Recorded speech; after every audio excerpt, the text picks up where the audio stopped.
حضور صلی اللہ علیہ وسلم کی تعلیمات رواداری کے موضوع پر؟ سب سے پہلے تو میں آپ کو بتاؤں کہ رواداری کا جو کانسیپٹ اور نظریہ اسلام نے پیش کیا ہے اس کی مثال کسی اور مذہب میں نہیں ملتی، دنیا کے تمام تر مذاہب میں آج تک نہیں ملتی. بالکل. حتیٰ کہ اللہ رب العالمین نے انسانوں کو یہ بھی اختیار عطا فرمایا کہ چاہیں تو وہ دین کو بھی ایکسیپٹ کریں اور چاہیں تو نہ کریں. جیسا کہ اللہ تعالیٰ شاہ فرماتا ہے وَقُلِ الْحَقُّ مِن رَبِّكُمْ کہ یہ دین تمہارے پاس اللہ کی طرف سے حق ہے اور ایک بہت بڑا سچ ہے.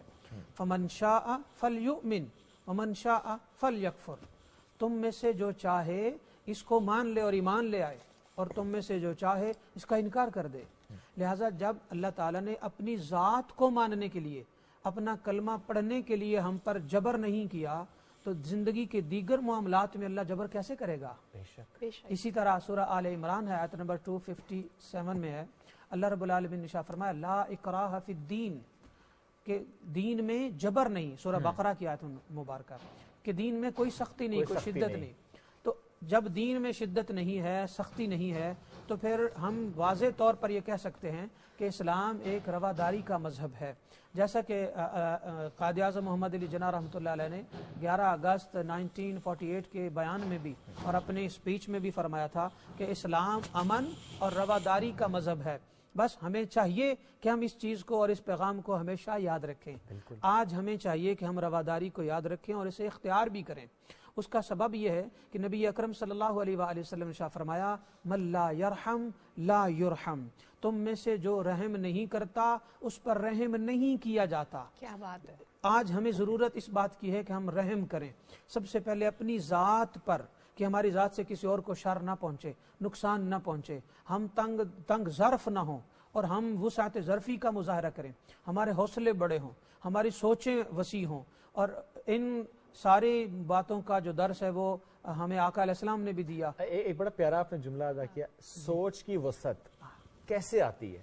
سوچ کی وسعت آتی ہے قرآن کو پڑھنے سے، نبی علیہ السلام کی سیرت کو پڑھنے سے. وہ اس طرح کہ جب آپ قرآن مقدس پڑھتے ہیں نا تو کائنات کے پہلے انسان سے لے کر آج تک اور قیامت کے بعد تک ساری کائنات کی ہسٹری آپ کے سامنے اللہ رکھ دیتا ہے. زندگی کا ہر معاملہ قرآن مقدس پڑھنے سے آپ کے سامنے آ جاتا ہے. قرآن پاک جو ہے وہ صرف نماز روزہ نہیں سکھاتا بلکہ قرآن پاک جو ہے کوڈ آف لائف ہے، زندگی کا طریقہ سکھاتا ہے. تو ہم سمجھتے ہیں کہ یہ صرف جو صاحب جبہ و دستار ہیں یا پھر جو مذہبی لوگ ہیں یہ صرف انہی کا کام ہے. ہرگز نہیں. قرآن جو ہے وہ انسانوں کے لیے ہے، صرف مومنوں یا نمازیوں کے لیے نہیں ہے. اور سر آپ نے بڑی اچھی ایک بات کی دوسروں کو برداشت کرنے سے متعلق، دوسرے آپ سے تنگ نہ ہوں، کسی کو آپ کی ذات سے تکلیف نہ پہنچے. موجودہ حالات کے تناظر میں ہم دیکھتے ہیں جیسے دھرنوں کا ذکر ہو رہا ہے، جلسے ہو رہے ہیں، ایسے میں کیا ہوتا ہے راستوں میں رکاوٹیں کھڑی کر دی جاتی ہیں، عام شہریوں کو تنگ کیا جاتا ہے، کسی کے املاک کو آگ لگا دی جاتی ہے، چاہے وہ سرکاری ہو نجی ہو، کسی کی گاڑی کو آگ لگا دی، کسی عمارت میں توڑ پھوڑ شروع کر دی. ہمارا مذہب اس کے بارے میں کیا کہتا ہے؟ کیا ہم جب دوسروں کو نقصان پہنچا کے اپنا احتجاج ریکارڈ کرا رہے ہوتے ہیں کیا یہ درست عمل ہے؟ بڑی گہری بات آپ نے کی ہے اور یہ بڑا ضروری تھا اس پر بات کرنا بھی اس ٹاپک کو لے کر. سب سے پہلے آقا علیہ السلام نے شاہ فرمایا راستوں کو ان کا حق دو. فَاعْتُوا الْحَقَّ طریق کہ راستوں کو ان کا حق دو. پوچھا گیا یا رسول اللہ راستے کا حق کیا ہے؟ تو آقا علیہ السلام شاہ فرمایا راستے کا حق یہ ہے کہ وہاں پر چلنے والا، کیونکہ راستہ بنا ہے چلنے والے کے لیے، وہاں پر چلنے والا ڈسٹرب نہ ہو، وہاں پر راستے پر گزرنے والا پریشان نہ ہو. تو فرمایا راستے پر مت بیٹھو تاکہ کوئی یہ نہ سمجھے کہ یہ پتہ نہیں کیوں بیٹھا ہے. راستہ میں چلنے والوں کے لیے خطرے کا اور پریشانی کا اور کسی بھی طرح کے نقصان کا سبب نہ بنو. اگر بنو گے تو اللہ نے جو ان کو حق دیا ہے وہ حق مار رہے ہو. لہٰذا دھرنے دینا یا پھر ایمبولینسز کو روکنا یا پھر انسانوں کی آمد و رفت مشکل کر دینا، جیسا کہ ہم اسلام آباد میں رہتے ہیں تو اسلام آباد اور راولپنڈی کے باسی لاکھوں ایک دوسرے سٹی میں ٹریول کرتے ہیں اور روزانہ ڈیلی بیسس پر کرتے ہیں تو ہماری زندگی اجیرن ہو جاتی ہے. اتنا زیادہ مشکل ہو جاتا ہے کہ بس بندہ جائے تو جائے کہاں.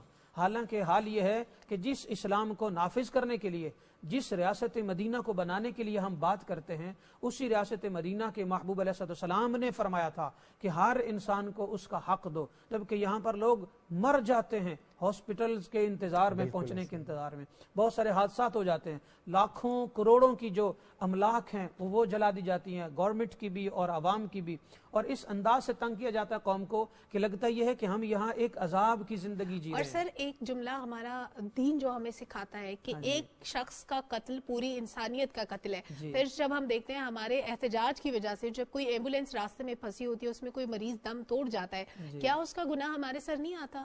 بالکل، جب کوئی ہماری وجہ سے مر جاتا ہے یا اپنی جان سے بازی ہار جاتا ہے تو اس کا قتل یعنی صرف موت نہیں، اس کا قتل اس کو روکنے والوں کے سر ڈلتا ہے۔ میں آپ کو بتاؤں کہ دنیا کے مذاہب کو اگر ہم دیکھیں اور اسلام کو اگر ہم کمپیریزن کریں تو واضح ڈفرنس نظر آتا ہے۔ اگر آپ فتنہ تاتاریہ کو دیکھیں تو انہوں نے اپنا انقلاب لانے کے لیے 10 لاکھ لوگ قتل کیے۔ اگر آپ رشین انقلاب کو دیکھیں تو 19 لاکھ لوگ اس میں قتل ہوئے۔ اگر آپ ورلڈ وار 1 کو دیکھیں تو 1 کروڑ کے قریب لوگ قتل ہوئے۔ اگر آپ ورلڈ وار 2 کو دیکھیں تو 5 کروڑ کے قریب لوگ قتل ہوئے۔ اس کے باوجود وہ ایسا انقلاب نہ لا سکے جو انقلاب آقا صلی اللہ علیہ وآلہ وسلم لائے۔ مگر آقا علیہ السلام کیسے لائے؟ حضور صلی اللہ علیہ وسلم کی 13 سالہ زندگی ہے جو مدنی زندگی ہے، جس میں جنگیں ہوئیں۔ آقا علیہ السلام کی ظاہری حیات مبارکہ میں 82 جنگیں ہوئیں، 82، ان میں 72 غزوات ہیں جن میں آقا علیہ السلام نے خود شرکت فرمائی، 57 اس میں سرایاز ہیں کہ جن کو آقا علیہ السلام نے خود لشکر تیار کر کے بھیجا۔ اب ان 82 جنگوں میں پتہ ہے قتل کتنے ہوئے؟ آپ اندازہ کریں گے حیران ہو جائیں گے کہ جو مسلمانوں کے شہداء ہیں ان کی کل تعداد 259 ہے، کل تعداد جسٹ 259، اور جو دشمنوں کے قتل ہوئے ان کی کل تعداد 759 ہے، 759۔ اگر ان سب کو ملایا جائے تو 1018 وہ لوگ ہیں جو اسلام کی خاطر بھی شہید ہوئے اور اسلام والوں نے انہیں اپنے دفاع کے لیے اور اسلام کے انقلاب پیسفل انقلاب کے لیے عرض کرتا ہوں پیسفل انقلاب کے لیے باقاعدہ طور پر انہیں دفاعی طور پر اپنی پروٹیکشن کے لیے کرنا پڑا۔ تو یہ جو آج انقلاب لایا جا رہا ہے اس میں سینکڑوں جانیں تو لے لی گئی ہیں، اب اور کتنی جانیں لیں گے؟ اس میں اربوں خربوں کے نقصان تو کر دیے ہیں آپ نے، اور کتنے نقصان کریں گے؟ لہٰذا اسلام اور پاکستان کا قانون اور انسانی حقوق بھی اس طرح کے معاملات اور ملک پاکستان کے اندر حالات پیدا کرنے کی بالکل بھی اجازت نہیں دیتے، نہ ہی ایسا کیا جائے۔ بالکل صحیح ہے، آپ نے بڑا اچھا سم کیا سر، وقت مختصر تھا، بہت شکریہ۔